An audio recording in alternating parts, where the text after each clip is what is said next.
Hello, today we're looking at Psalm 90. This was written by Moses. This was the first psalm that was written, and it was written about 1500 years before Christ was born and about 400 years before David was born.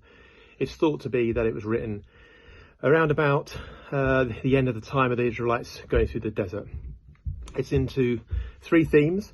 The first two are verses 1 to 11, and they cover Moses' reflections on God's infinite nature, his transcendent nature, his holiness, and then contrasting that with man's frailty, sinful, finite nature.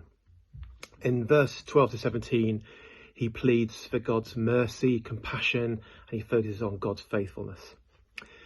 Psalm seems to be a bit melancholic, and it could be that Moses was reflecting on the lack of faith shown by Israel when they were approaching the promised land, and when they were all questioning God and thinking, what if we can't defeat the Canaanites, or what if we can't overcome the difficulties that we're going to face? What if God isn't with us? And what if we get killed? Or why don't we? What if we'd stayed in Egypt? Those what ifs meant a whole generation had to pass away before the rest could go into the promised land, and that's what maybe Moses was reflecting on. We can look back now and see that God was faithful, and he gave us Jesus Christ, who became fully man and understands our finite weakness. But Jesus defeated death, and we now pass into the promised land through him. We need to be faithful and not listen to the what ifs in our lives.